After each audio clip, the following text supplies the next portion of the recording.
Good morning, good afternoon, good evening, ladies and gentlemen. We're back on the Hang in There live stream number 12. Hopefully this one doesn't get copyrighted and censored. We'll be more aware of it this time around.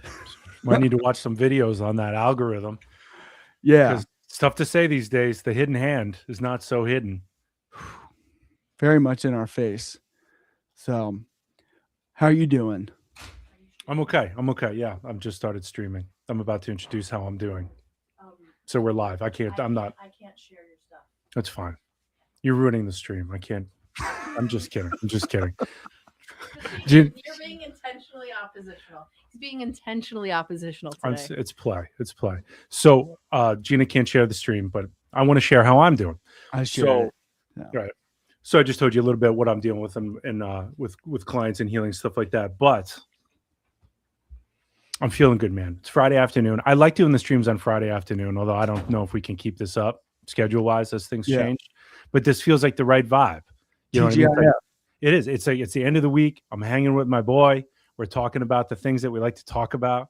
We're doing the YouTube thing. Really, it can't go wrong. Really, the only thing that we need is people that are willing to listen to us, I guess. Yeah, I love it.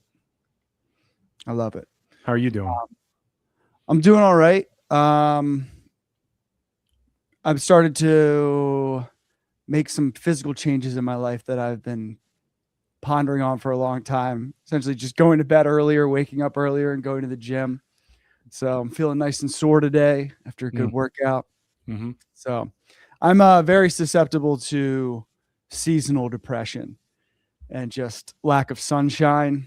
We were in Florida for a wedding this past week, and just like the sun makes such a difference, even if it's not warm, just the sun being out. It's like why people say like living in Denver isn't that bad in terms of, even though it's like cold, because the sun is out so much, right? So like they can handle the cold in the wintertime because you actually get sunshine. It's like this with overcast days on end. It's like, ugh. So, yeah. It always makes me think about, right. People stay in really not so great environments for a really long time just because it's what they're familiar with. Right. And it's a metaphor. We talk about it in healing all the time. Yeah.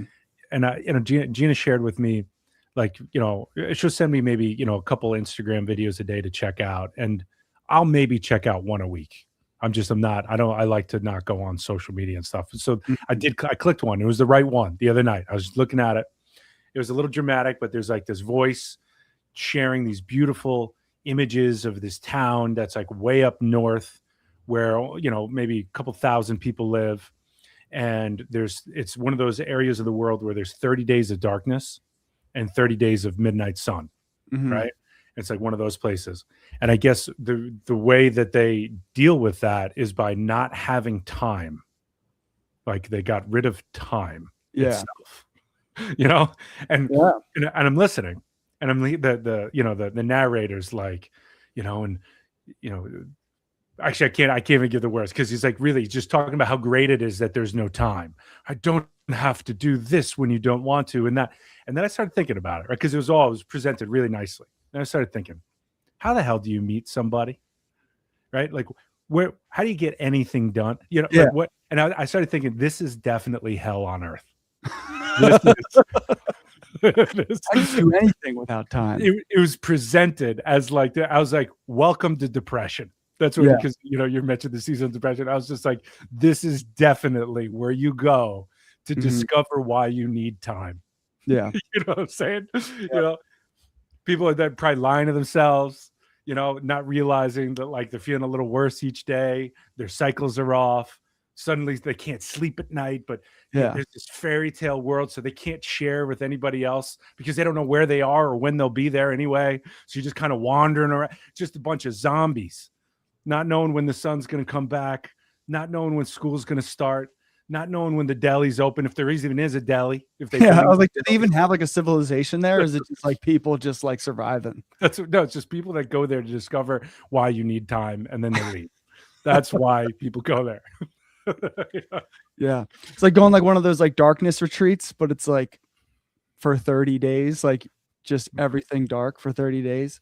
There's no way, like I don't know. I imagine if you grew up in that type of environment, like you get used to it, right? It's kind of like, all right, this is the season of darkness, Mhm. right? Versus like if you just like if like we went up there for like, hey, we're gonna go spend 30 days in the dark. I imagine I would like develop some sort of mental psychosis. You'd have to be up for it, right? I Yeah. mean, you genuinely have to prepare for something like that. Just like Uh-huh. a couple days in darkness or one day in darkness. I Yeah. had a friend who did that in Guatemala for like a week. He said Well, the darkness retreats. yeah. He said he did totally completely lose his mind. And his thing, we kind of like did the spiritual thing together for a while. He was teaching me yoga. I was teaching him the stuff I'm doing with the school. And then he really got into he wanted to just run around in the woods naked all the time, like in New York. And I was like, that retreat really did you in. he's like, can we just like be like animals and like growl at each other? And I was like, that you spent too much time in the darkness, my friend. This is what happens. Some people break through. Yeah. You see like a rainbow shoot out of the little hut, and some people Mhm. come out wanting to get naked and growl. Mhm. No judgment, even though it sounds like it. You said something earlier that's so much would tie into the video I want to share here about people staying in situations because it's familiar and because it's comfortable instead of like actually changing it. I think it's kind of like there's a line here between that and what the video I'm going to show. I'm going to throw it up on the screen here. So I really love this guy. His name's Tad Stormer. He's Great name. he does his focus is resistance history. So resistance movements in countries, very specifically in the United States. He like studies the American Revolution, and his focus is on like, I'm gonna tell the truth. I don't want to tell a story. And his position and his where he kind of orients himself is that the majority of American history is not fully rooted in truth and very much rooted in retelling a story and in keeping a national myth. So he's very critical of people like, who's the famous guy that always puts out the PBS documentaries? Ken Burns, right? He said there's a lot of like good stuff in it, but the overall narrative and his purpose is to like essentially make people feel good, right, about the United States, when it's like, that's not the point of history. The point of history isn't to feel good. It's to understand what the hell is going on. So we're getting real. We're getting real. Let's do it. Yeah. All right, here we go. Tad, I'm going to put this on. Again, great name. Yeah. Americans aren't failing to learn from history. They're being taught to ignore it. Everyone knows the George Santayana line. Those who cannot remember the past are condemned to repeat it. People slap it on coffee mugs. They repost it all over social media, and then they move on. And almost nobody reads what he actually wrote. Not just that line, but his whole body of work. And when you do that, focus on the critique he was building, you realize that it lands squarely on the United States, on us, today.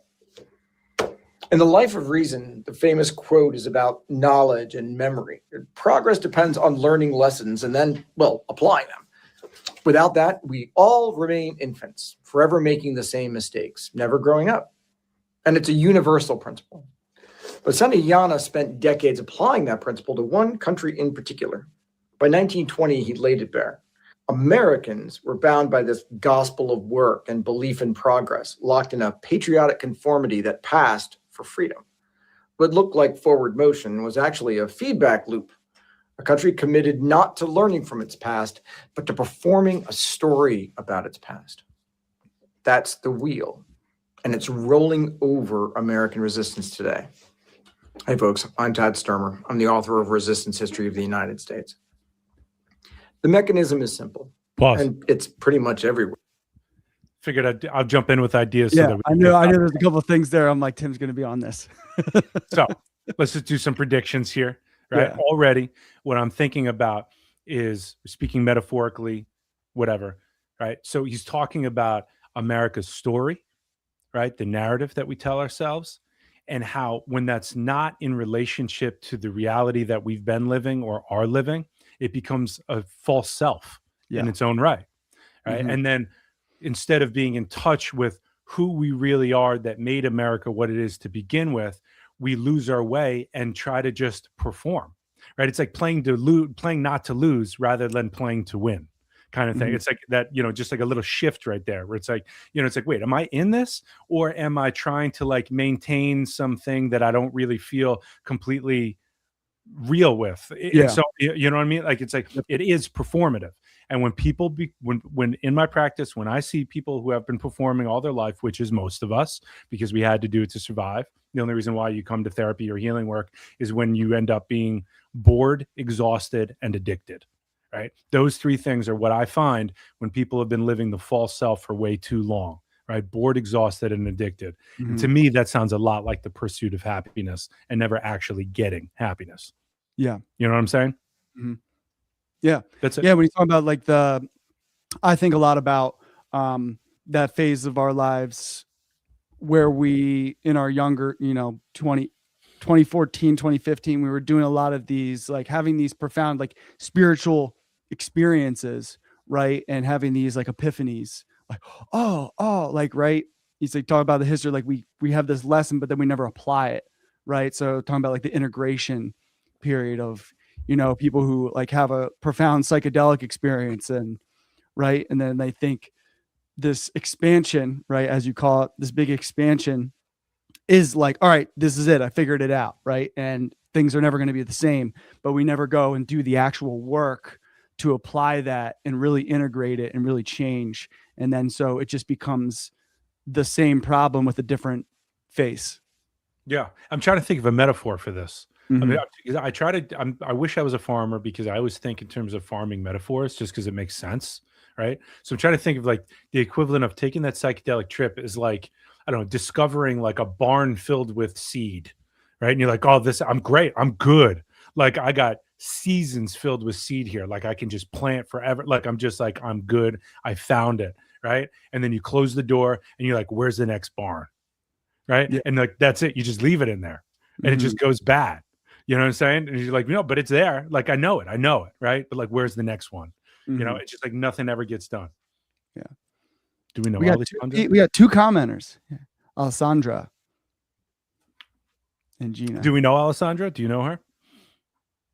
Maybe. I can't ever tell because my I have a block app on my social media. So like whenever I like put something up, like 10 minutes later, I can't get on and I gotta like turn it off again. So Oh, good. thanks for being here, Alessandra. All right, let's see rock Vic. back in with Tad. Where Americans aren't being taught their actual history. They're told a story designed to make them feel good about being Americans under this version of the American state. The people intent on running history through classrooms and curricula and across our culture aren't interested in building critical understanding. They're building national identity. It's mythology dressed up as education. And it works beautifully right up until it doesn't. Because here's what mythology can't do: prepare anyone for anything that's real. When crisis in America hits, when our democracy runs into people who don't like it, which always happens, people don't reach for real lessons. They don't have any. They reach for inspiration. They reach for the better angels of our nature. They reach for Lincoln quotes and Jefferson lines. They reach for the story. And so the same patterns repeat. The same fight is waged, not because Americans are uniquely foolish, but because the uniquely powerful focus on narrative makes it virtually impossible to learn. Now, that's what Santayana saw. Not that people forget. That's the meme version, and it's wrong. The problem isn't forgetting.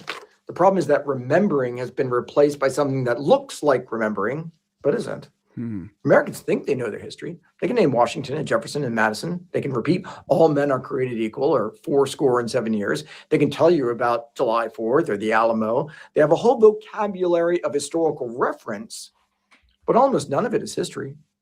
It's national scripture. It's catechism. And catechism does not teach you how to think. It teaches you what to believe. So you can just parrot it back when somebody asks. That's why the wheel keeps turning. Every generation enters the same crises, the same fight for democracy over and over again, with more or less the same tools. Not because they've been denied knowledge, but because what they've been given in place of knowledge is a story that was never designed to help them understand anything. It was designed to make them feel like, well, good Americans, to cohere them around this state, to give them a national identity that makes the system feel natural, inevitable, and here's a key point, fundamentally good. So that when something goes wrong, the only possible explanation is bad actors, never bad design, 250 years of bad actors. Yeah. And it's Yeah, I think that piece there is huge because how kind of we focus on individualism, how it's always like historically, even like pointing out, referring to the Holocaust in terms of like Western history, we focus on just like Hitler, right? The individual that is a bad actor, right? And not seeing the totality that created the environment for someone like Hitler to rise. In the same way, I think we're doing right now with Epstein, focusing on like Epstein being this uniquely monstrous person that caused all this bad things to happen, when it's like, no, look at this whole environment and this system that has allowed for someone like that even to arise in the first place. No comment. I'm with you. not an accident. It's actually a project. In 2019, Jill Lepore published A New Americanism, Why a Nation Needs a National Story. I just assigned it to my students. She published it in Foreign Affairs and laid out the project in terms no one could be confused about. When historians stop writing national history, she argued, the void gets filled by charlatans, stooges, and tyrants, by which she means the storytellers on the right. Her solution wasn't to do better history. It was to do better nationalism. When historians abandon the study of the nation, when scholars stop trying to write a common history for a people, nationalism doesn't die. Instead, it eats liberalism. It's a good line. Nobody ever said she wasn't a fantastic writer. But the question she offered up wasn't whether historians should mythologize. It was a statement that they couldn't afford not to. Is there any option other than to try to craft a new American history, one that could foster a new Americanism? That's what she wrote. The historian's job to her, at least for historians on the left, people who agree with her, one assumes, isn't to help people understand where they are. That's not why we go to graduate school, apparently. It's just to battle it out with the right, to win a story war over who Americans are and how they should act politically. Lepore wasn't actually saying anything new, though. She just get all kinds of credit for being open about it. She was describing a project that was already decades old and backed by the most powerful cultural forces in America: film, television, publishing, politics, all of it, in one way or another, aligned behind the production of liberal nationalist mythology. Ken Burns turns every American catastrophe into a story about American resilience. John Meacham writes the Declaration in the language of Genesis in the Old Testament and then pushes his idea of democratic capitalism as the American way. The West Wing taught a generation that politics is a rhetorical exercise and that the right speech constitutes victory. Biden ran on the battle for the soul of America, probably the most cynical presentation of this, and governed like the soul was never actually in question, just temporarily misplaced. You put it right back by winning an election and all better. Look at the New York Times bestseller list. It's perennially populated with titles in service to it. And congressional Democrats today can't stop posting on social media about it. Somebody else, the better angels, are going to come save us because God knows we're not going to. But it's what keeps the wheel structural, not accidental. It's not that Americans organically forget. It's that the entire apparatus of American public life, particularly white American public life, is organized around telling them a story instead of teaching them about their past. And the liberal establishment isn't fighting that apparatus. They are the apparatus. But you can do something about it. Stress test it. Stress test the storytellers. Don't just listen to what they're saying. Look at who's saying it. Look at what the story does. Who does it serve? Who does it elevate? Who gets to be the voice of history? And what do they get out of it? Attention, access, a share of shaky authority? And then ask, does the story they're telling actually help you understand where you are? Or does it just make you feel like you're on the right team? Because if the function of someone's history is to get you to vote a certain way, buy a certain book, see them as a leader, that's not history. It's a campaign. And you deserve better than to be someone's target audience. Arthur Schlesinger Jr., he saw it. He'd helped build the consensus narrative from inside the World War II state, the OSS, the OWI, and he carried it back into the academy in the late 1940s. But by 1962, working with JFK, he recognized what the project was becoming, and he put the warning in the mouth of John F. Kennedy in the commencement speech at Yale. And he wrote something that I never get out of my head. The great enemy of the truth is very often not the lie, deliberate, contrived, and dishonest, but the myth, persistent, persuasive, and unrealistic. Persistent, persuasive, unrealistic. Pause it. So one of the men who Yeah. So, did I miss this? What does it look like to teach someone about the past and avoid these pitfalls of mythology? What does that look like? I think I would imagine my instincts goes to orienting the story in honesty first. Like the goal is honesty, and the goal is not to, at the end, make us feel good about something, right? Like I was watching a YouTube video essay about, because I just recently watched All Quiet on the Western Front. Have you ever seen that? That's not, is that the older one or the newer one? I think it was like 2019, 2020, but it was about World War One. I've watched that 10 times. Yeah. Brutal. So I was watching this video essay about there's no such thing as an anti-war movie. Like there's no real anti-war movies, because like even the ones that like show the brutality of it all, at the end, like there's always like one character that like survives, and it's like the story of like, oh, there was meaning behind all the death and loss, and all the people that died, like it was for a reason, right?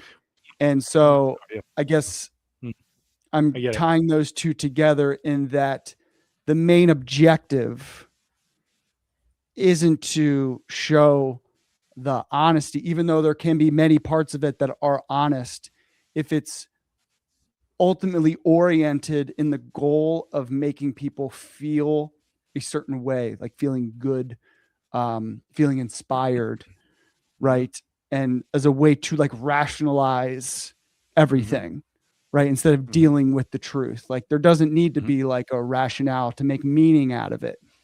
We just have to deal with reality as it is and try to remove the stories. Yeah, we're talking about really like an honest position, right? The isness of history as it is, if that's even possible, right? Including the human condition and how that obscures and reveals what actually happened.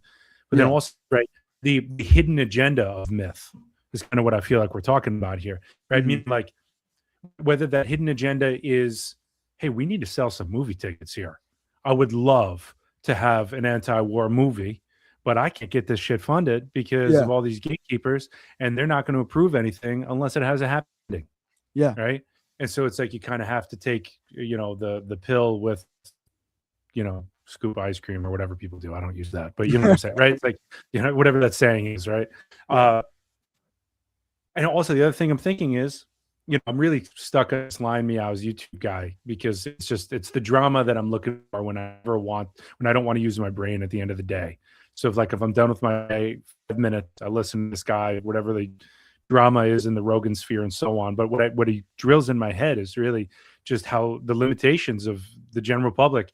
And it makes me think like, all right, like we might need a more specific approach, because the work that we do at the school there's no hidden agenda other than the isness of what's going on here, and doesn't attract most of the world because it doesn't have that happy ending. It's just it is what it is, and that's a lot to ask people. It's a big dose of reality to take, although it's what we all secretly crave, right? This is what we all really want, and yet we also want the happy ending. We want to feel good about our history. We want to feel like we're moving somewhere, the resilience of America, or whatever Ken Burns says. You know what I mean? There's it's complicated. It's complicated. So I imagine this guy's a professor. He looks like he's a professor. I'm assuming he's a professor somewhere. Yeah. Right? His kids are lucky, right? But it's just his kids. You know? Yeah.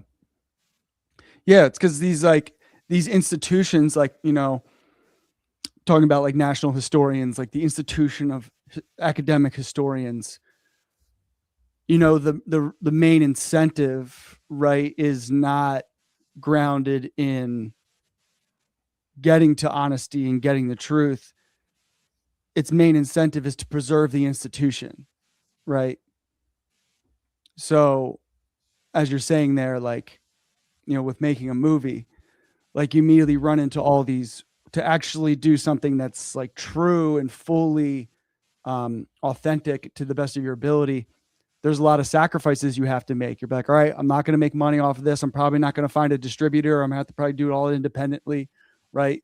And so there's a lot of these sacrifices that then make it like, all right, well, I probably can't do it because I don't have enough funding to be able to make the film that I want to make, right? And so how the system is created, how the institutions are set, it's like that's what we talk about. It's the wheel. It's not real resistance. It's the wheel. It's loyal opposition, right? So we perceive it as being resistance, but ultimately it's part of the design of the system to make us feel like, oh yeah, here's the resistance. And then we get better. And then we go back and forth when that's kind of like all part of it.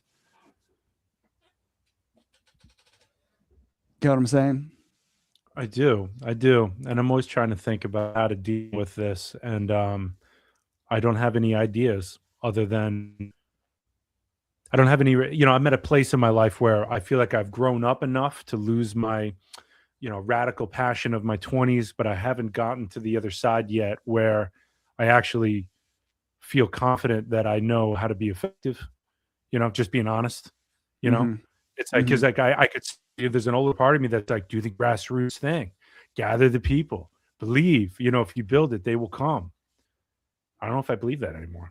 Yeah. It works sometimes, but there's something else going on that I think we're all coming into relationship with what we're talking about here. And I don't think it's merged yet, is what I'm saying. Like it's like there's something coming. Like we're starting to get like some understanding of like how all of this works and like the isness of it. And it's not all just like them over there controlling the agenda. It's like no, like they're over there controlling agendas with the most power that they have. And I believe whatever power they have, people are not, because we still don't understand our relationship to what's actually going on either. And they just started out on top. So they're just taking advantage of what they were already given, and we're down here, suffering, getting, too busy, stressed out about payments. What am I going to do about this? I got kids. I can't fight the good fight anymore. It's like, it's hard to stay in there, but all along the way, right, we're starting to wake up to like, all right, like what is, like you just said, like, no, the resistance isn't like something that we just have to accept or as a part of the thing. It's actually by design, but it's not like them just designing it, like this whole participation thing that we're all contributing on some level that I and I don't think it's emerged yet in like general public consciousness. Yeah, I would agree. Anyway, yeah, I would agree. Yeah. Gina said, this is exactly why people on the right have such an issue telling the truth about Black history. Yes. But also say like the liberal side, like I would say your more establishment liberals also have a hard time telling like the real truth of Black history as well, because they're also, again, they're trapped in needing to maintain the institution. So even they can't even tell like the full truth and reality of the type of thing, because they would see that they're part of it as well. I often think about, there's this one stand-up comedian, I think her name is Dina Hassan. She had a really great joke. It was like, Republicans love a con man and Democrats love a con artist, where there's a little more sophistication in it, right? It's like they don't see it in the same, right? Where it's not as blatant, like F you, they've good manners while they fuck you over.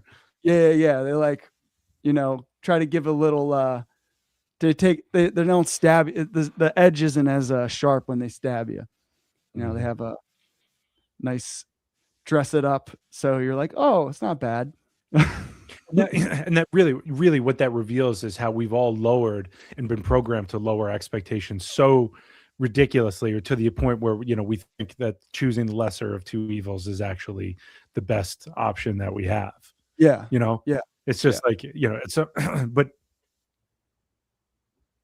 what's it going to take? Because if I just decided that's it, you know, silent refusal, I'm not going to participate. Like, what happens? Everybody in my family suffers and I suffer, and nothing happens except at some point I go, that was a bad idea. And I grow up and I get some wisdom and I enter the workforce, except I left my good job and now I'm getting paid much less because I just fucked everything over trying to do the right thing. You know what I'm saying? That's what you're going to learn, unless you're one of the few either charismatic enough, lucky enough, or doesn't have any responsibilities, so you can just go. You know, but that's not a lot of us. And the people that are doing that, I know a lot of people like that. They all wish they had families too. You know, so it's like, you know, the ones that don't have responsibility, they long for the responsibility. Those that have too much long to not have it. Right. It's like, you know, I'm in the mushroom trip. I'm like, this sucks. This is too hard. And then I'm like, oh, this is great. Let's do it again. You know, it's just like, there's always that like push and pull. Yeah. I'm with you. All right. Let's see what we got. Built the machine, tried realistic. So one of the men who built the machine tried to shut it down using the best words he had from the best podium he had, and it changed nothing because the warning was still a speech, and speeches are what the machine produces. You can't use a sermon to dismantle a church. So the wheel is why every crisis in American life is treated as a deviation from the norm rather than as a pattern that we keep running into. Mm-hmm. Why the response to failure is always to restore rather than to rebuild. Why the liberal establishment reaches for the Constitution the way a congregation reaches for Scripture as a source of answers, rather than a document produced by specific people with specific interests at a specific moment in time, which might need to be questioned rather than worshipped. Santayana diagnosed this over a century ago. He saw a country trapped in what he called perpetual infancy, not because it refused to grow, it's not Peter Pan, but because the conditions for growth were never there. You can't learn from a past you were never taught. You can only repeat a story you were handed. That's catechism. And that story is the wheel itself. It's the thing that keeps our country cycling through the same crisis over democracy, telling itself the same bedtime story, waiting for better angels that were never coming. Because after 250 years, the angels. He's talking about why we go through cycles in our personal lives over and over and over again. He's literally talking about how we're lost in story, we're lost in narrative. In other words, I believe I know what's going on, and yet I keep creating the same problems over and over again. It might be in different situations, it might be with different people, it might appear with a different face and a different look, but fundamentally it's the same problem, right? It's that idea of I get into a fight with my 10th boss in a row. It's the same fight. And in the middle of the fight, I realize, oh shit, it's me. I'm the problem. I'm the one who's doing this. I can't blame the 10th boss for being the same misogynistic piece of shit doing the same thing, when really it's like, no, I'm the commonality here, right? And that's a really powerful awakening moment where you exit your narrative, and things fall apart and it's hard and it's humiliating. But instead of storing the narrative, because you believe that that's what it needs to get back to, you rebuild. What is rebuilding in that sense? It's rebuilding your sense of self. It's healing the parts that are humiliated and including them in your life, and have them finally having the nutrients, the reality, the realness. Oh, I'm the piece of shit, which is not some condemnation. It doesn't mean you're like a horrible person. When I say piece of shit, I just mean like you made a mistake. You know what I mean? Like you were unconscious. You were lost in a narrative. And there's many reasons why people do that. We don't need to go into it, but that's what was happening. You woke up, things are falling apart, and now you can actually be yourself and grow with more effectiveness and power. And this is what he's talking about, right? He's talking about how this trance state is transferred around an entire country. You know, and how he's really talking about how we need to learn how we as human beings operate, how consciousness actually works, and why this is such a problem. Or else we're going to constantly have starter dumb people. We're going to have people who have the same story, who are reading Audible books and getting teachings, and the perfectionist model, the improvement model. They're just going to get way more smarter within this really stupid, limited narrative. Yeah. Right. So Yep. you're just going to get much better at blaming other people. You're going to get to Mhm. really know that person's a narcissist and that person's that way and that they're the problem, and until you wake up, that's what's going to happen. And Yeah. countries go through this. The globe can go through that. It's on every level, right? This trance state that we run into. This is what he's talking about. Right? He's Yep. talking about when you count a failure is a deviation from the story. So we just have to restore the story. Why? Because then we feel better. Yeah. Because now I'm better. Yeah. Here it is again, right? Even though we all know it's going to happen again, and I'm going to Yep. blame the other again, and then I'm going to again. That's it. Another 4 years of this. Right? Yep. So I'm so demoralized by this because I don't think because I see what it Yeah. takes to attract people to think like this. It's so much work. It's worth it.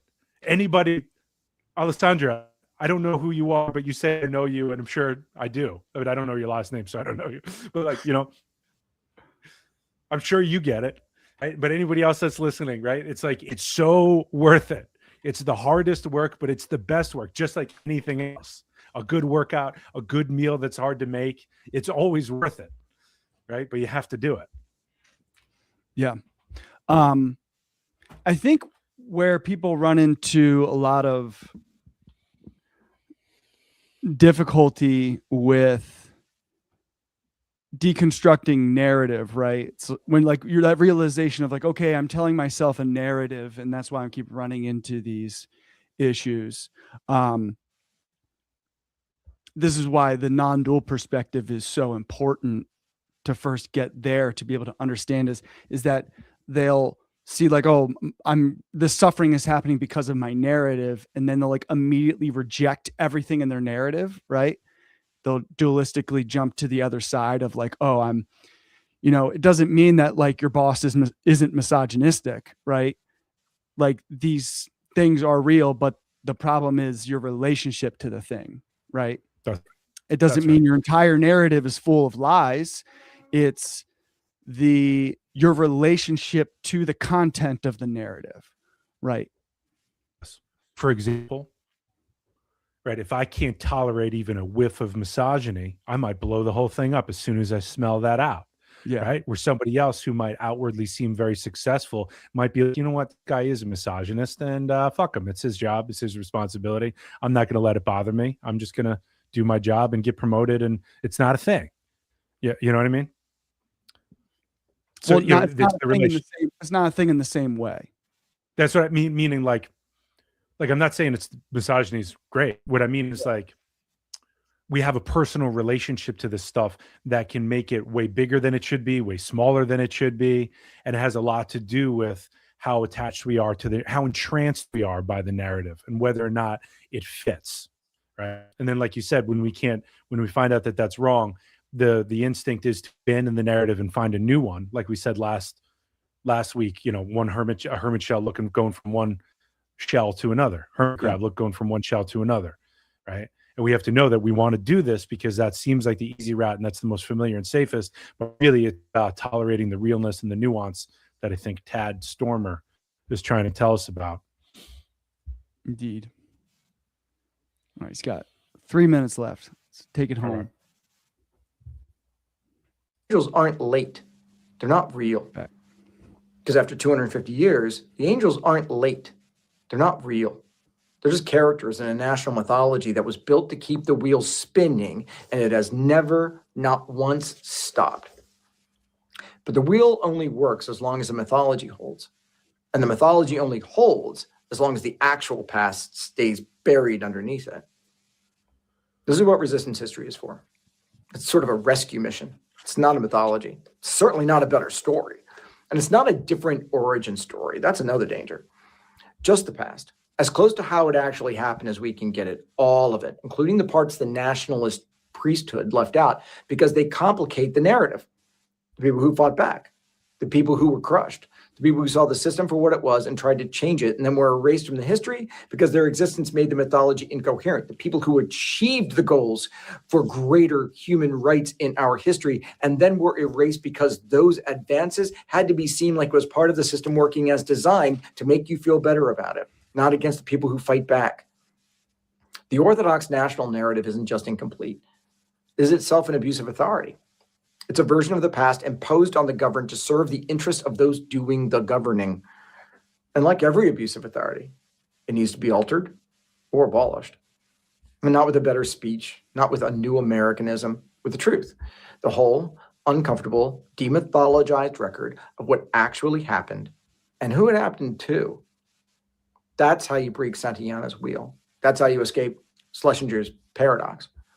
Not by crafting a better myth, but by abandoning mythology altogether, by doing the one thing Kennedy warned was necessary, and the nationalists have never been willing to do: replace the comfort of opinion with the discomfort of thought. Replace the story with the history. Let Americans, for the first time, decide for themselves what to do with the past they've actually been allowed to see. Because the mythology doesn't just fail people, it erases the ones who fought. It takes the people who bled for change and turns them into characters in a story about how the system worked. It absorbs the resistance into the narrative. It makes Martin Luther King a dreamer instead of a disruptor. It makes Frederick Douglass a believer in the promise instead of an indictment of the lie. It takes the most radical, dangerous, system-threatening acts in American history and sands them down into inspiration, into proof that the angels were there all along. They weren't. People were there, and they didn't wait for angels. They did the work themselves. So fight back with it. Demand better. When someone hands you a fairy tale dressed up as history, call it what it is. When someone tells you the answer to this moment is to believe harder, to lean into the founding, to trust the ark, to wait for better angels, ask them what specifically they think that's going to do. Because we have 250 years of evidence, and it has never once worked. Break the wheel.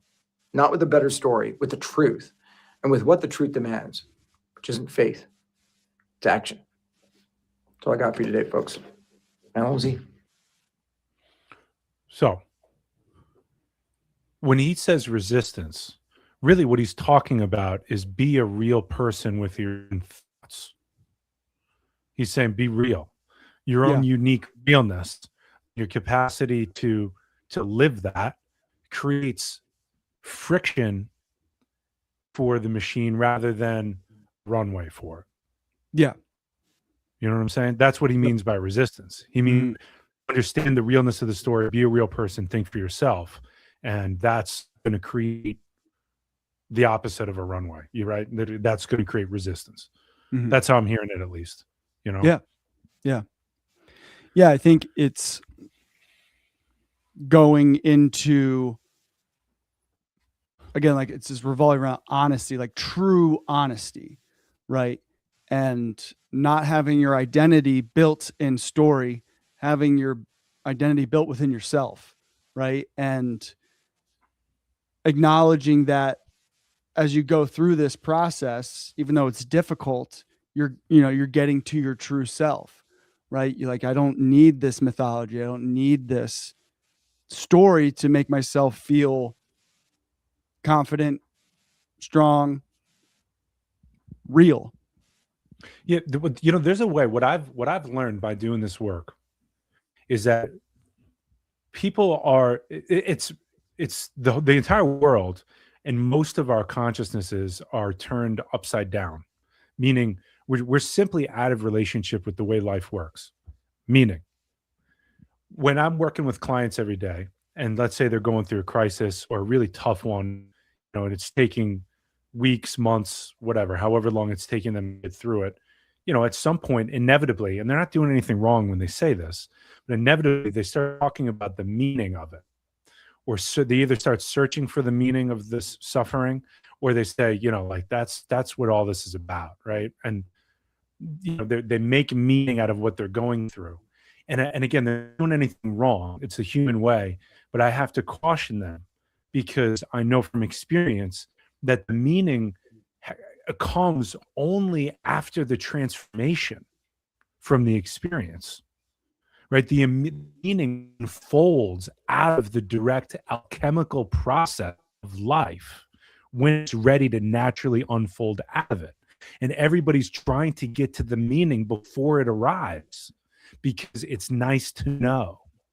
It's nice to have the story, right? If I just got f***ed over my wife, she cheated on me, took the kids, took the house, right?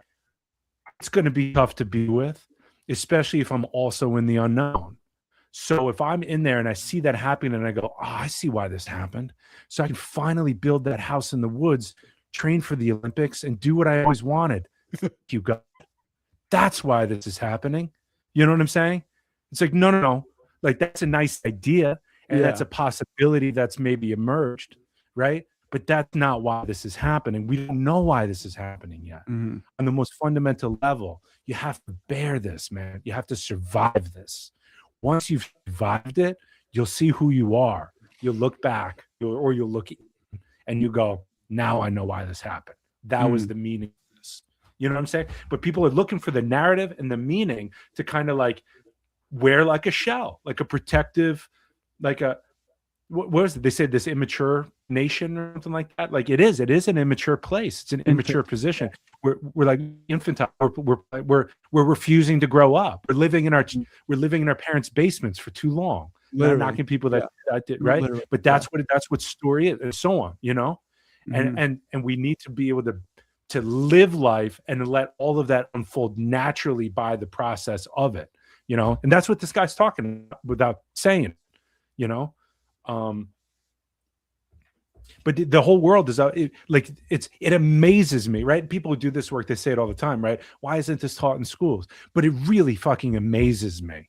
It really amazes me that we're not taught these more fundamental, just how life works, just in terms of our own consciousness, right? It's like, oh, learn this, and this, because it all fits within the existing narrative and the agenda. But we don't ever get taught how this works, so I know how to be myself, so that I don't need a Tad to tell me about resistance, because I am resistance. You could tell me about resistance and I go, oh yeah, that's what I'm already doing because I'm myself. You know, I don't even need to know that because everything's working because I know who I am, because I know how my consciousness works. You know what I mean? It's like, it's nice to have someone point it out. But, you know, like guys like Tad Stormer, you and I, and other people that are doing this kind of work, you know, it's like, we should just be teaching people how to understand how consciousness works. And then all of this is secondary. Well, you just discover it on your own just by living your life. Yeah. You know what I mean? Mm-hmm. Yeah. I think the problem is like, you know, the people or the structures that create the education system in the first place, they don't even know. Right? That's right. Yeah. So.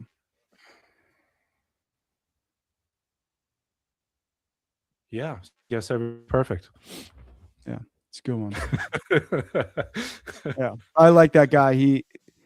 I like people that tell the truth, right? Like, I think about it again, like in terms of like it's the same patterns in different ways that they show up, right? So again, I'm thinking about like conspiracy thinking, right?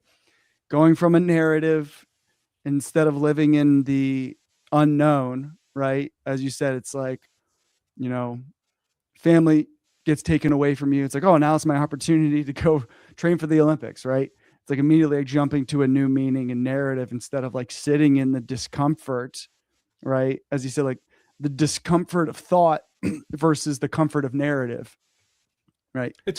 I truly believe life is hard enough as it is. And that makes it really hard to bear the level of unknown that's required to actually live honestly. Mm-hmm. Right. So there's a million reasons why we take the unknown and move it into a known prematurely, which only kicks the can down the road and ensures that whatever hasn't been included in this cycle will sure show up in the next one.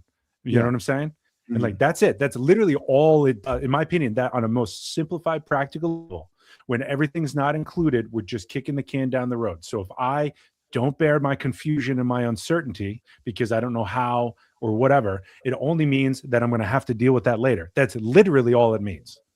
just right there. Yep. Right? And we do this as nations, just not Yes. just individuals. No, I like tell people this when I try to talk about like the history of slavery. It's like our ancestors never dealt with what was done, and now we're removed from it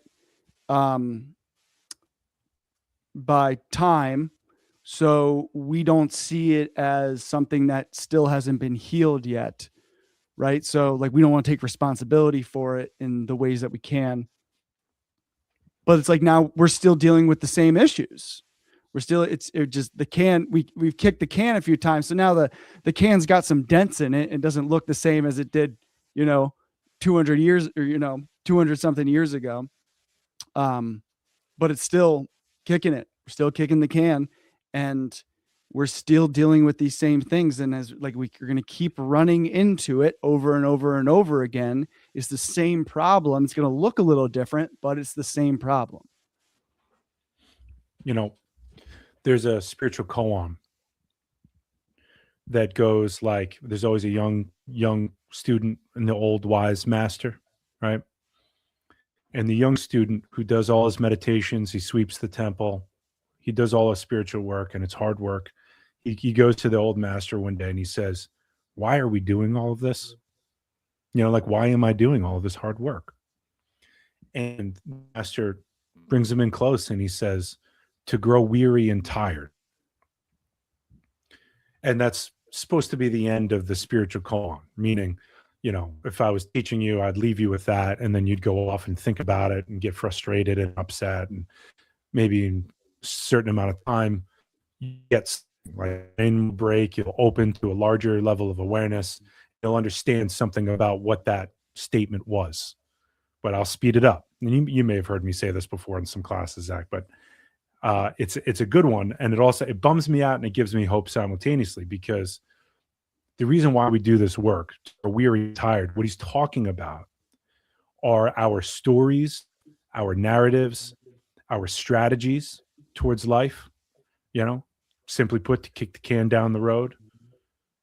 But what happens is, once we've kicked the can, just as many times as you said, a couple hundred years, it's got all these dents in it, right? You start looking at the can, you go, this can's been kicked a lot, right? I really rely on this story a lot. This one strategy I have, it's kind of all I got, and it's getting weary and tired. So now let's say the strategy is a jacket, right? It's got holes in it, it's got the zippers broken, but it's my favorite jacket. It's so comfortable. I've worn it for so many years. Maybe it was handed down to me by my parents and their parents. It's like, I'm not going to get rid of this jacket. It's so comfortable. But people are pointing it out. You got a hole in your jacket. It's not even keeping you warm anymore, right? It's worn out. It's weary and tired. Right? And so what happens is, at some point, it happens individually first. We just start to realize, like, the way I'm living and the way I'm thinking about myself, it's just not working anymore. It's not working for me. And that now, you're just starting to approach an edge between everything that like your known universe, and the unknown. You've taken this strategy or this narrative as far as it can go. And it's an extremely powerful position for somebody to be in when they start to realize that, because that's the moment that you can really start to change your life. You start to shed off this story, this narrative, the comfortable thing, and you open in your courageous, scared vulnerability to something larger, you open up to the unknown, right? But think about how long it takes for the narratives and the strategies that we love so much, speaking from experience, if I didn't get ill for so many years, I would have been relying on certain strategies that probably never would have been healed. Yeah. And so sometimes it's a crisis that can do that, and sometimes it's grace, and sometimes it's just time, right? But how many kicks of the can does it take before it grows weary and tired, and the country is ready for something else? Right? That's the moment. Yeah. What scares me about it and really bums me out is that that's a truth. Like, that is a spiritual truth. It's a spirit. It's like, no, this is how humans work.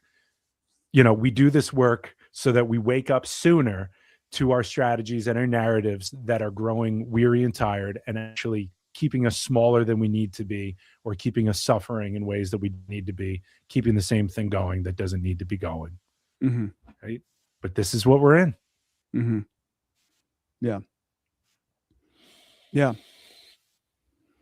And that narrative becomes like, like talking about going weary and tired, eventually becomes dangerous, right?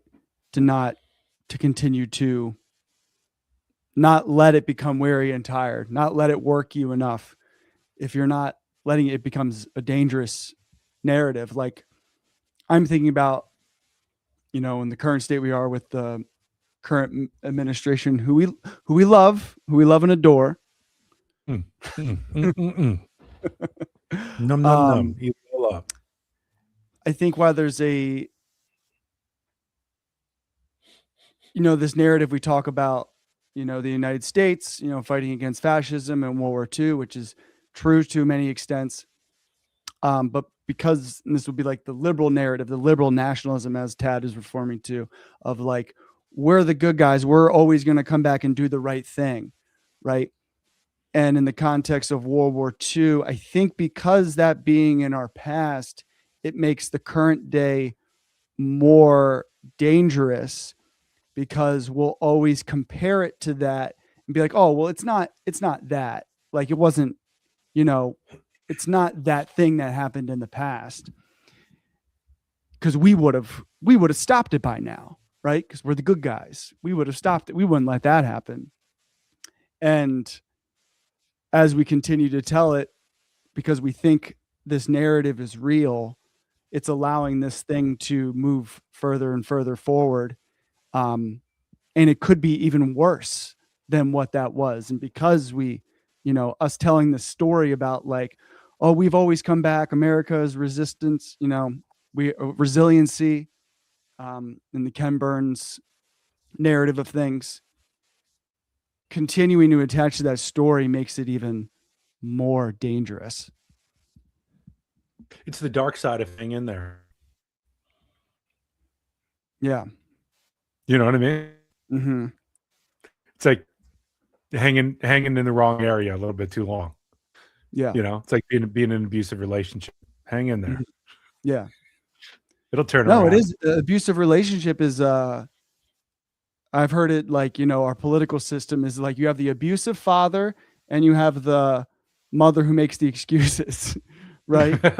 It's like kind of how it works. You have the abusive father and then you have I'm laughing, like, but dad's, he means well. He's not an evil person, makes the excuses of why your dad keeps slapping you in the face every day he walks home from work,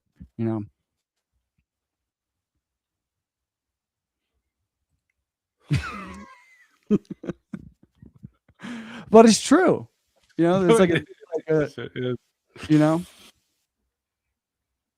like if we were like any sort of like normal country, like he never would have been able to run for president after January 6th, like any sort of like actual, like if we actually meant any of the things that we said in terms of like, this is who we are, we don't stand for these things. Like, what are we talking about? It's an abusive mother that like, oh, your dad's not that bad of a guy. You just have to trust that things will work out. Don't do anything. Just trust. I was going to say something. I just left my mind. Let me see if I can catch it. Well, I'll address something else in the meantime. Can we switch gears real quick for a second? Absolutely. I'm looking at the chat here. I just want to comment. Gina made a chat. Every time Tim says doing the work, she thinks of that meme. There's like a spiritual Instagram or like the meme of people poking fun at spiritual people who are always saying that, right? Yeah. So like this happens everywhere though, right? There's like when I was a personal trainer and I was all about lifting and being huge and being in great shape, there are always people saying I worked out so hard or like I did a lot today. And they were just walking around chatting the whole time, just being social butterflies at the gym, picking up girls, like do it, I'm like, you're not doing the work, right? So I can say I'm doing the work because I stand by.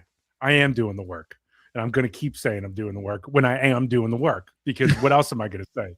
You know what I mean? Like, I'm not going to give that just because some people like to play pretend time doesn't mean that I'm not going to be doing the work and saying, well, because I did this, I can share my experience with it. You know, not coming at you, Gina. I love you. I'm just saying, needs to be said. I'm not going to make myself smaller just because people are making themselves bigger than they are. Yep. All right, what are we feeling? Thinking about do we want to do funny? Yeah, dude, I would love to do some funny. Can we do, please, have you ever checked out Professor Dave Explains?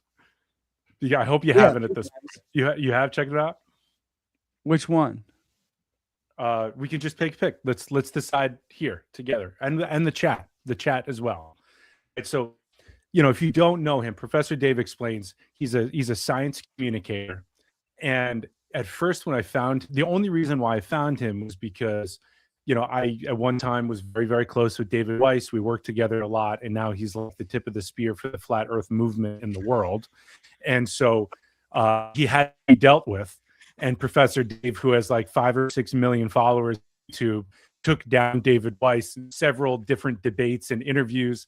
And the one that I found at one point, I'll never forget it, because I had I have a movie theater, a portable movie theater that I can like post up and put different places. I was like, all right, I'm watching this on the big screen. And I remember seeing it. I was like, this is over 6 million views. Like, this is like really good friends just getting shit on for like an hour and a half, you know? And it's just, I make a point to watch it like once every 6 months. It's just, you know, pure cinema. It's just, it's so much fun. And I've never brought it up with Dave because I just don't want to do that because I don't want to hurt his feelings. But I would. But anyway, so listen, that's how I got into Professor Dave, and he actually really turned me off because he is such a brutal asshole. I mean, you know, when you talk about being a science communicator, you think building bridges, you know, and just sort of ways for people to discover, you know, and that is not, you know, he's happy to cross the bridges of already into science people, and then he just destroys everybody else. And at first I thought I was like too sensitive for it. Really, I was like, this guy, I'm like, I can't. And then like after a couple episodes, I was like, you know what? I kind of like, he feeds like a lower part of my lower self, you know. And like he'll drink like a little whiskey, but he seems like a really normal like guy, like I say, like just sit around, and he's smart enough. He has enough friends in the science community where he can just ask them to get all the information, and then he puts it together, and he'll just destroy you if he feels like it.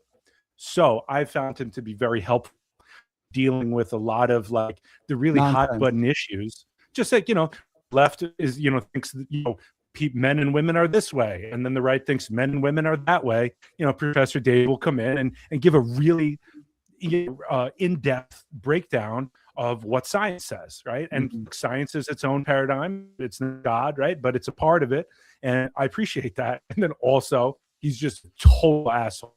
So it is entertaining, and I've wanted to introduce you to him for a really long time. So this is also going out to the chat, right? We could watch some of the Dave Weiss thing because that is just, you know, that's just great entertainment. Or we could watch a different one. Like there was one on COVID recently that I thought, oh, that would actually, like, I actually am going to watch that at some point, and I've been saving it for this, or like something on vaccines, or, you know, so just why don't you pull up the channel? We'll do this live together so we can both look at it. All right. I looked up the COVID one. I got your attention, huh? Just give me a little. No, because I've been more interested in like I think like they just like, and this was like under the Biden administration, so this isn't even like a, you know, Trump thing. They like just stopped tracking COVID data in the middle of, you know, because it was bad for the economy. So I've been thinking a lot about and hearing about, we're not even tracking how much this virus has mutated. And a lot of people are having a lot of what they call long COVID issues, with like serious brain fog and respiratory issues, and just, you know, neurological issues that like, we don't really know what's happening with it. And kind of, everyone just like moved on, and it's kind of it. And I'm afraid of getting long COVID and being like, And then my and then my narrative goes to like, is that the reason why I like suck with like having executive function right now? Maybe I just have long COVID, but I'm just building a narrative. Gina and I took our daughter out to a little trampoline place yesterday afternoon because she's on like midwinter break at school, right? So and we're both working at home and like she's not getting out. So we went to take her there. And I was driving, I parked, we brought her inside. At one point, Gina left, got lunch, came back. And then when we were leaving, I went and I saw how the car was parked in the parking spot. And I knew, like when I was parking, I was like, I'm going to like make this a good spot. Like I was like, really, I'm trying not to be that guy. Right. And Gina was a little more lax with her approach, but I didn't know that I had taken the car to get lunch. Right. So I came out and I saw the parking job and I was like, oh, that's it. I have Alzheimer's. I'm dead. I'm a dead man. Like, it's just like I have some like neurological disease. I knew that I did a good parking job. So when I went inside and I came out and I saw the car, I literally, my blood went cold. I was like, I went pale. And I just like such a deep panic about the state of my own mental health that I wasn't even going to share it. You know what I mean? And then Gina was like, oh my God, I didn't realize I parked the car like that. And I was like, oh God. Like, like I'd written myself off. Like I was about to write my daughter a note. Like, listen, I couldn't hang in there. I want you to have the best, but like, I can't even park a car. It's over. All right. I got 20 minutes.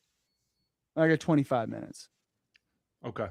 What do we want to do? Right? You want to be ready for your next thing. So, you know, Here, we're gonna be rolling out, you know, this show in a real way very soon. So we can be chill about it a little bit. Does anything strike your fancy? I'm not down with the amphetamines, not amphetamines, the amphibians. Charlemagne. What I'm looking for, I want you to get a sense of. All right, so like dunking on a creation idiot, that's good Professor Dave material. Dan Richards is still a butthurt clown. That's good Professor Dave material. That's actually something that I want to look at. Okay, so listen. Dan Richards. Hey everyone, as you know, I promised to ruin the pseudo. There we go. So Dan Richards is in cahoots with another guy. He's on this list. You'll find him. And then, but the head of this is Graham Hancock, right? The pseudo archaeology cabal, if you will, right? I would love to. Here, because I remember you loving Graham Hancock, and I was like really into him too. Yeah, because talk to me about it. Probably hurts growing up, man. It does. It's really the death of a really beautiful idea of ancient civilizations rising and falling, ancient technologies that we discovered in the past, and then great cataclysms took place. So, we had to spread throughout the different, land masses in the country and because in the world. And then we forgot who we were. We're a species with amnesia who's just now awakening to our true nature again as we rise, as we ascend in our consciousness, right? And this is the 6th time humanity has done this. And, so there's evidence of Atlantis and for that Lemuria. And, if I have had narrative. Yeah, past life regressions where Gina and I was the mystical scientist in Lemuria and Gina was trying to get my loving attention. And I said, no, I'm dedicated to God in this lifetime. But this time around, I decided to be a family man, right? So all these personal connections to these family places. And Graham Hancock was like, I found it. Here's the books. Here's the thing. And he really laid out what I believed as an armchair fan to be good material. Yeah. And I was like, it fits totally with my understanding of cycles and so on, right? But when you go deep enough and you have somebody like Professor Dave or the guy, what's his name? Flint Dibble? Yeah, Flint Dibble. It's like, come on, can't we get somebody better on the good team? Gotta throw Flint Dibble in there. No shade on him. I'm subscribed. I'd throw him some bucks because I love what he does, but I'm just like, God damn it. Because I'll be honest, when Graham Hancock and Flint Dibble went on Rogan, to me, this was, popcorn. Like, this is the debate of a century. Like, here we go. Graham Hancock is finally going to shit on big bad archaeology and how they're hiding everything. And I knew pyramids were really ancient power structures. And I knew that this ancient power grid was turned off and Stonehenge brought us to fairies and fairies are trying to work with us. You know, it's just like, I knew all that. And I'm not saying all that is wrong. I'm not. I'm just saying Graham Hancock appears to be a fraud at this point as I grew up. And I, in my own healthy humiliation, admit that. And I was all in. Like there's no way it's not like this. And it was really just like a real sobering descent into, you know, the muck of reality to have Professor Dave and Flint Dibble really school me on it, you know, but I'm grateful for it. Yeah. Doesn't mean that Stonehenge can't bring you to Fairyland. I'm still on board with that one. They haven't touched that one yet. Yeah, and there's probably lots of it that is, I won't say lots of it, but elements of it that are slightly in that truth, right? There's more to the story, I believe. There's more of the story. I'm hanging on to that. Yeah. You know, but you know, when we look at the data from the side, you know, from people who really know what they're doing, it's sobering. It's enough to go, all right, it's not really worth pursuing anymore. Yeah. You know, like, all right, well, let science take it over from here. Yeah. So anything of the something pseudo. I learned about- yeah, no, something that was like a sobering moment for me learning about, like, because I also into the narrative of like there's no way they could have made the pyramids without some sort of advanced technology and the racial element of like kind of discounting that fact that, like, you know, Egyptian society, they were competent enough to know how to do that. And also like slavery, like people kind of like just discounting that, you know? So, all right. Ready for this? Archaeology, call it one charlatan at a time, and I have several more targets lined up for execution. But first, we have to revisit one of my prior victims, Dan Richards. He's having a tough time adjusting to his newfound irrelevance, so he's been mouthing off a bit. Let's put him in his place, shall we? That's right. Fresh off the heels of my Easy Dunk Fest kickoff with Jay Dyer, it's time to scrape the bottom of the barrel again. As you'll recall, my great big pseudo-archaeology debunk focused on Graham Hancock. But I also... Just a quick comment on Alessandra's yeah, I would love to just do like a full like 2+ hour live stream where we like really unpack, like we could really unpack everything from the deep inside the rabbit hole days and instant chills hard. Let's go. Like, you know, like we've been waiting for this for 10 years. Mm-hmm. You know what I mean? Yeah. Absolutely. That. Let's do, but that has to be, Gina, that has to be an all day Saturday event, 9 a.m. to 9 p.m. Or we could do like no, that could be like a good programming idea for like, all right, we have like, you know, 2 a week where we, for like 3 weeks, we do like 6 episodes of like diving in like each episode we do like, all right, one's on 9/11, one's on like the Graham Hancock stuff, one's on you know, the Monsanto things and all those types of the occult, one on the occult. We could call it Spiracy, taking the con out of conspiracy. I like that. There's no way you like that. Spiricizing. Restore. I'm trying to like, I'll think about it. So anyway, Jimmy Corsetti, that's the other guy. Like, I'm telling you, man, there was a time when I was like, and Gina's going to laugh, I have to admit this, where I'm like, they're taking all the trees out of the ground around Göbekli Tepe in Turkey, and they're planting the trees there so that, because legally you can't take an olive tree out of the ground, so now they can't excavate that site. And I was like, no other explanation for this. I was like, there's no, what was it? It was like literally government stupidity, and they're like taking care of it all now. You know what I mean? But like, I was like, that's it. It's obvious. Like, why else would they do this? Like, oh, yeah. Anyway, like, it's such a bummer, but we got to wake up. So here we go. Healthy humiliation. Also crapped on Dan Richards and Jimmy Corsetti, the bebop and rocksteady to Graham Shredder. Dan, by far the most pointless of the three, threw a big tantrum about it, so his follow-up video came first, followed by Jimmy's at the end of last year, making good on my initial promise.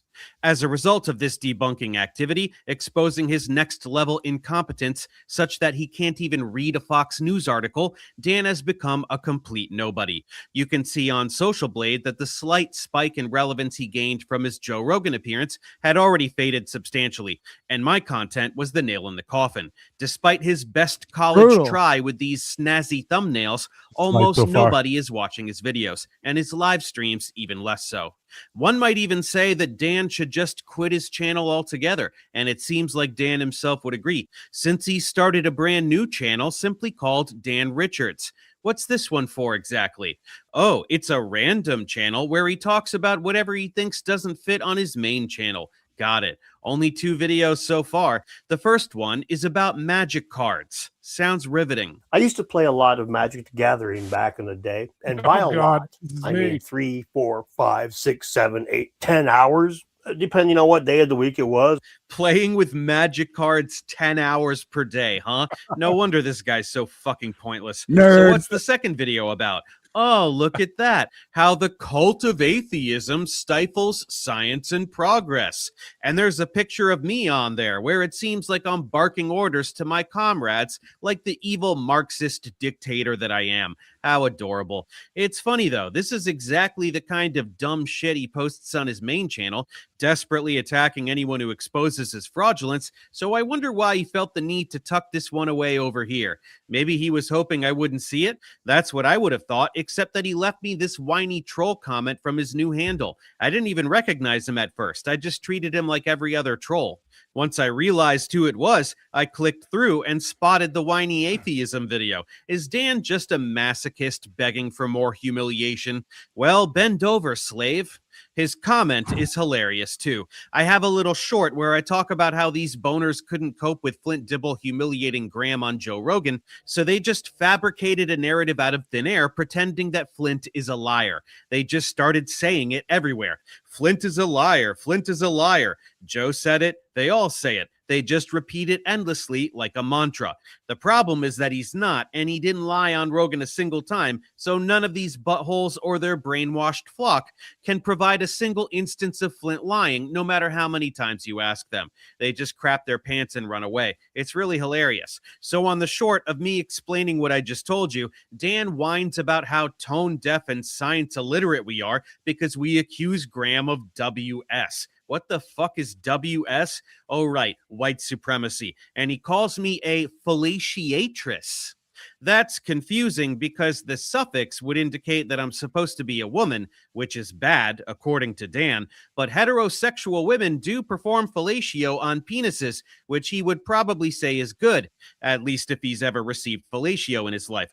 So the intended insult of insinuating that I suck on penises is negated by the implication that I'm a woman who he would approve of sucking on penises. So the insults cancel each other out.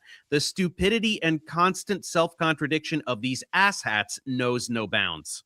Anyway, this is another story they repeat ad nauseum, that Flint and I and Milo and whoever else accuse Graham of being a white supremacist, which has never happened ever. Flint pointed out in the debate that Graham references white supremacist sources, like Ignatius Donnelly, since he does do that and they are objectively instruments of white supremacy, which is why it's not surprising that white supremacists champion Graham, something I also pointed out in previous videos. Nevertheless, none of us have ever called Graham himself a white supremacist, but this kind of vacuous gaslighting and cry-bully crocodile tears is all these douchebags have, so they play it every time. Pathetic. Anyway, let's check out this video. It ought to be good, since Dan is a science-illiterate moron who has no idea what science even is, and has zero ability to remark on what scientific progress has looked like at any point in human history, including today. So it's hard to imagine what he could possibly have to say.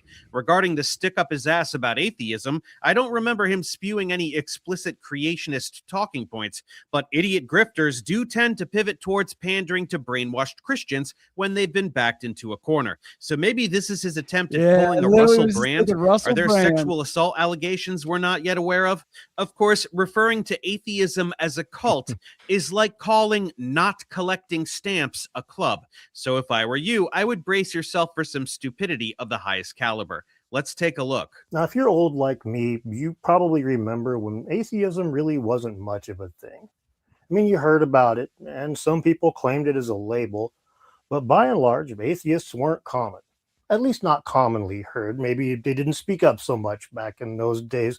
Yeah, being an atheist 100 years ago, or however the fuck old you are, was kind of like being gay, or trans, or a woman with her own ideas, or anything but a white, straight, cis, Anglo-Saxon Christian male. They were in charge, so everyone else had to shut the fuck up and deal with it, and hide whatever made them different, lest they risk chemical castration or worse. Rogue trailblazers like Nietzsche aside, Dan wants to pretend that atheism is a brand spanking new woke mind virus. So let's let him do that. The catalyst for atheism coming out into the world seems to have been twofold. One would have been the whole World Trade Center thing, and the other one was the invention of social media. It kind of seems like, you take MySpace and you add the World Trade Center to it and you get atheism plus. What the fuck is he talking about? What? After Yeah. 9/11, we were all inundated with Christian nationalists using their religion to justify illegal wars in the Middle East. Where is this imaginary uptick in atheism exactly? And MySpace, even I'm old enough for that one, and I don't remember it being a hotbed of atheist activity. Pause this for a Isn't he second. going to whine about dark? This really just might be a shitting on him video. Yeah, Like, he's just going I'm just off. I haven't watched this yet. Yeah. I will say, if maybe another time we'll do this as a part of the conspiracy thing.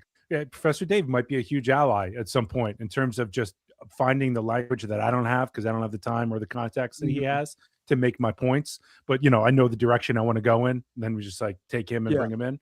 Yeah. The archaeology one where he focuses on Graham Hancock with this guy Dan whatever and Jimmy Corsetti. That is like really nails it down in a good one, right? That's really the one that I wanted to bring in at some point.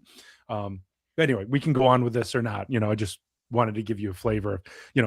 It's cool when it's like this, but he's taking apart a very well-known, like Graham Hancock kind of guy. So like he'll listen to their presentation and shit on them this way while spitting facts.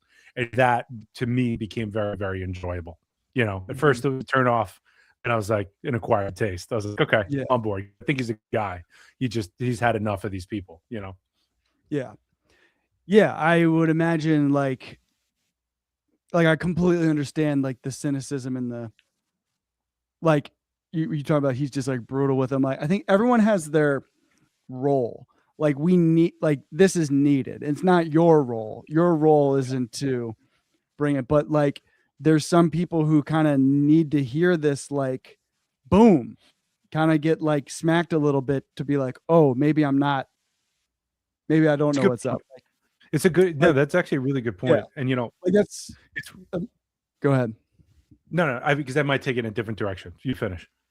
I feel when I talk to you about Hassan, and like people's criticisms of Hassan, which I understand, but I don't think people understand the greater context of people serving their role.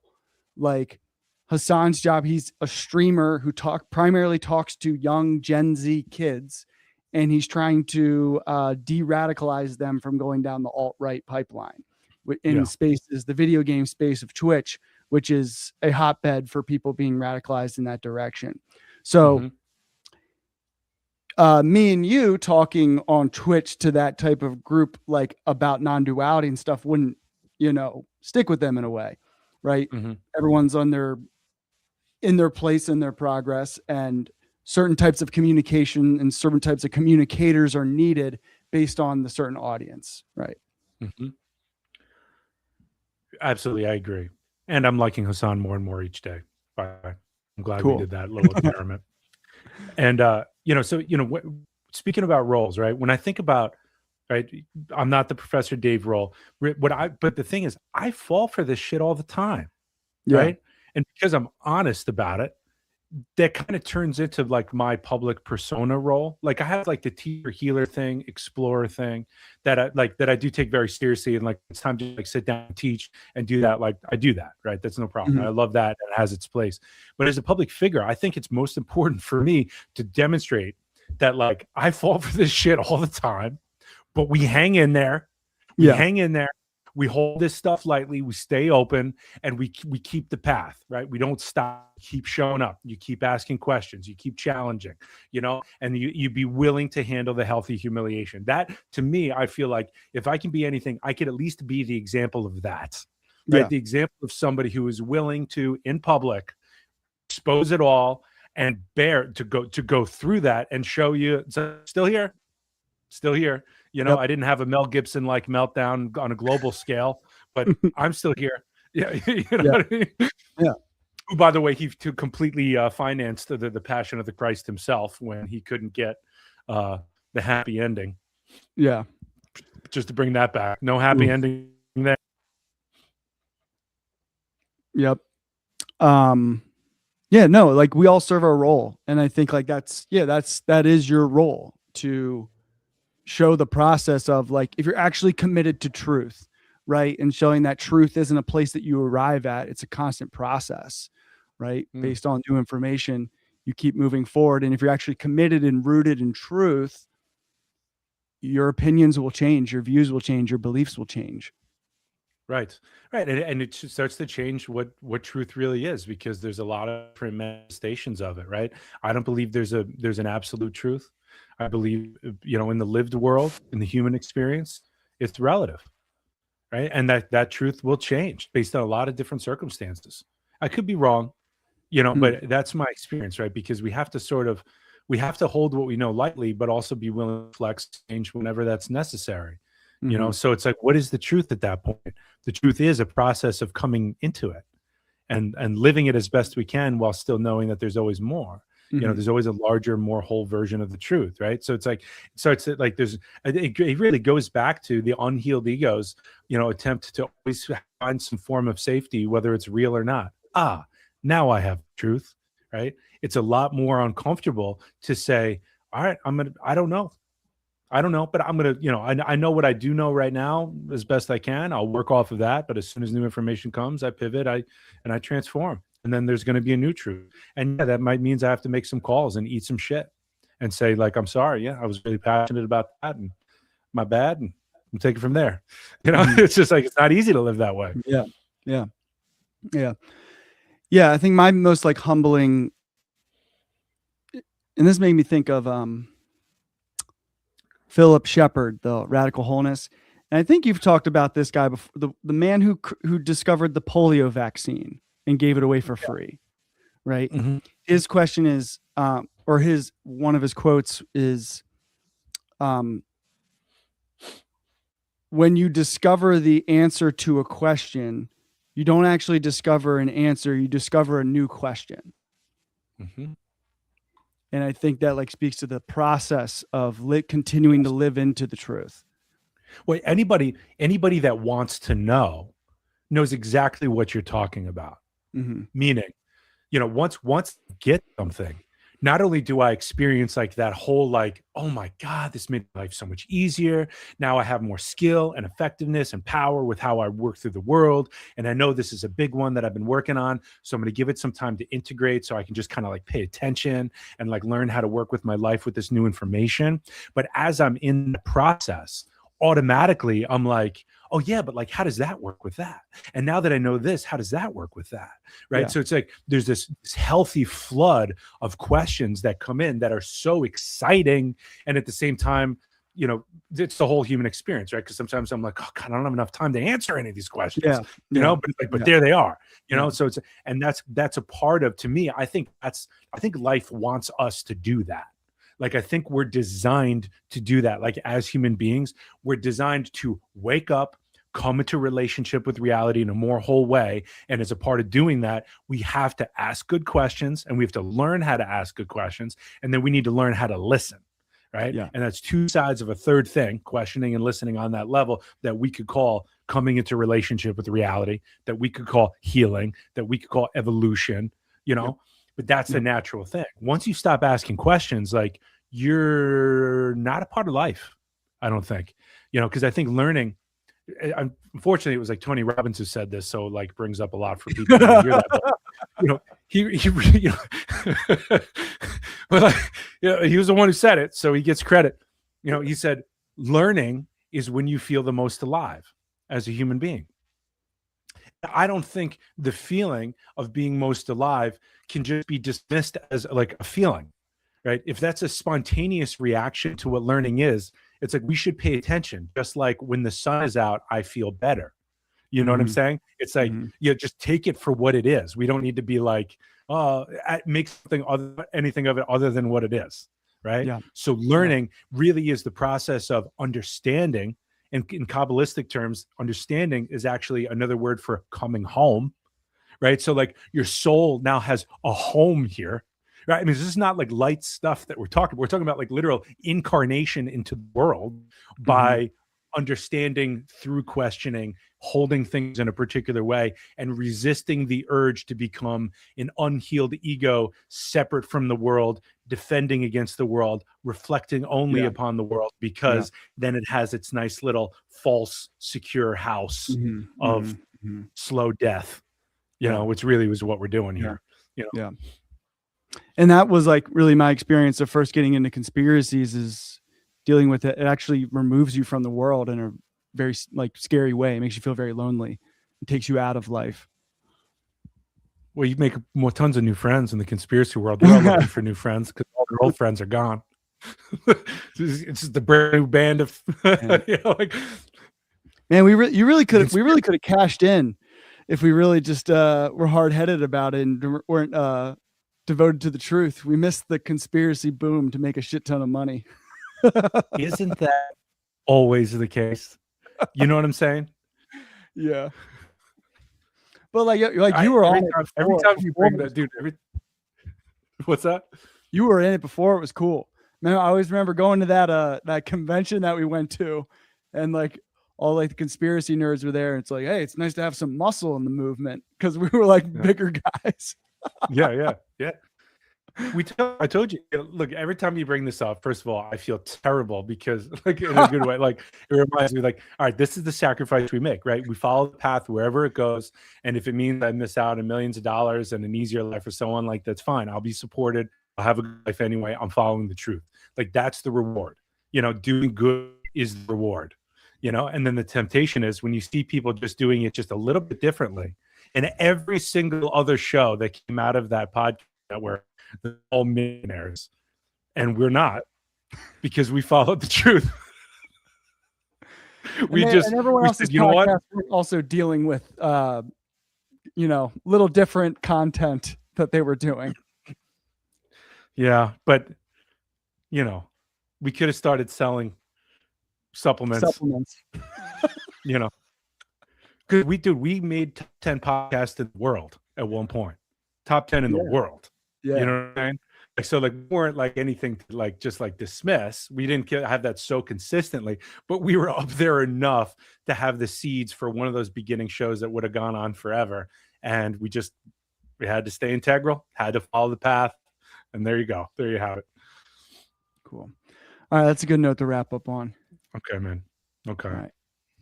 Good stuff. Thanks for checking out Professor Dave. Yeah. I do like him. Alessandra, Gina, thank you for being here. Thank you for the questions. And that's a great idea. We could really like develop a whole programming series and like advertise it accordingly. Like, hey, we're going to be talking about these sorts of things in each conspiracy, what we've learned from where we originally kind of entered into it, what we've learned from it, and how we've integrated it with this, new knowledge. So easy to do and so much fun. I feel like that would be so rewarding, right? Yeah, I would love it. What a great idea, Alessandra. Thank you. What a great idea. Thanks for being here, Gina too. And you know, I'm even thinking, you know, I'm thinking about all the conspiracy books I had on the table at Deep Inside the Rabbit Hole recordings, right? And it's just like I still have those, just list of conspiracies. You know, like here's your encyclopedia of conspiracies, right? And we can just go through them. I don't think that would be boring at all, right? Meaning like just like go through them, like pick one of the like your most like influential documentaries from that time and like rewatch it. Dude. Okay. Yeah. So cool. We got it here. All right, let's do that. Good to be with you, man. Thank you. Yeah. Check Tim out at Third Thing Network, the thirdthing.net, or the Third Thing Network at gmail.com. the Third Thing Network on social media. That's right. I'm teaching a lot. So come. If you want heat and therapy, hit up Zach. If you don't want to work with Zach, you can work with me. But also I'm teaching a lot, right? A lot of workshops every weekend, a couple during the week. Go to that website, see what I'm doing, because we're still gathering for the 4-year program. We still want a few more people in that class to have a good big class. And so I'm going to be out there. I'm going to be doing my thing. Cool. All right. Yeah, hit me up if you need anything, zwcampo@gmail.com. And thanks for being here. Mwah. Mwah.